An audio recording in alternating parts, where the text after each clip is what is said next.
We're going to retire the colors in a moment, and then we're going to listen to Colonel Parker's instructions on how the devil we get down the hill in an orderly manner to the cutting of the ribbon and your ability to see what has been produced. I think you'll like it. A gentleman who produced for us is Supervisor Scott Wiener, who is responsible for initiating the process, a laborious process, which led to a donation of $100,000 from the coffers of the city and county of San Francisco.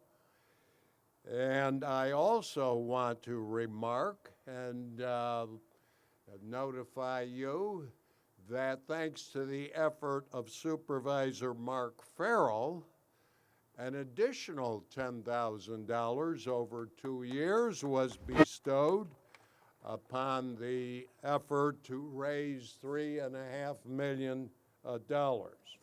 And it's my personal pleasure to introduce another Harvard Law School graduate, Colonel, member of the Board of Supervisors in his second term, the Honorable Scott Wiener.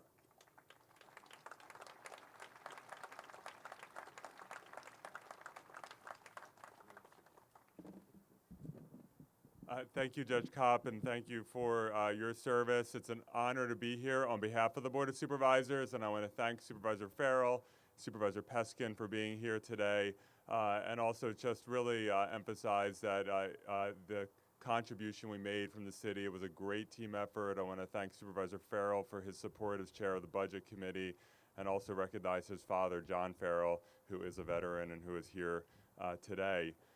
This memorial will be a permanent badge of honor for the city of San Francisco so that we never, ever, ever forget the sacrifice that so many made on the Korean Peninsula so that we can be free in this country.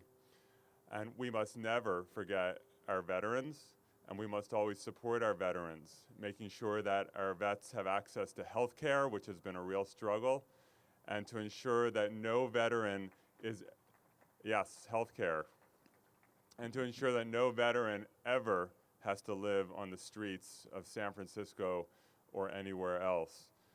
This is also a really important reminder that this country is at its best when we are engaged in the world and working collaboratively with the rest of the world. And there are some today who think we should retreat, but we know that we are strongest when we acknowledge that the United States does not exist in a vacuum. So on behalf of the Board of Supervisors, I have a proclamation declaring today Korean War Memorial Day. Thank you to everyone who made this possible. Thank you.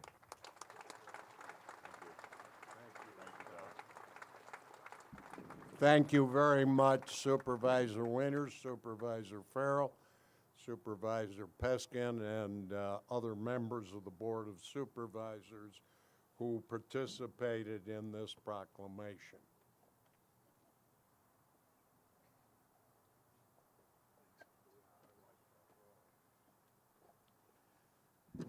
Thank you, Supervisor Wiener. I had to lower the microphone. It was pretty high for you. Ladies and gentlemen, we're wrapping up. We're about to move down the hill. We're going to retire the colors in a minute. I just want to, at Judge Kopp's request that after we retire the colors, that we keep the center aisle clear, because our dignitaries on stage are going to proceed in a column of twos, one on either side of the flagpole, out to the road, down the hill.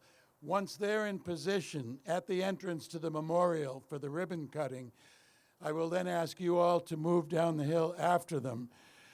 You don't need to hurry. They'll be waiting, and the memorial can probably only accommodate about 100 people at a time.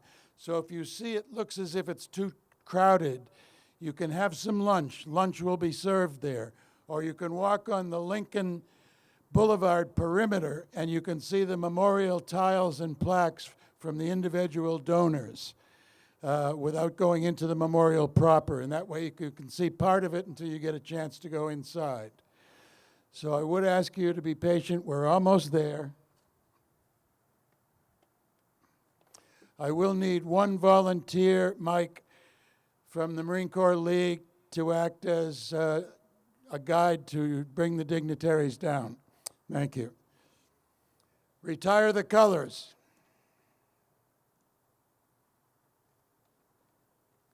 Please stand, ladies and gentlemen.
Thank you. Please be seated, ladies and gentlemen.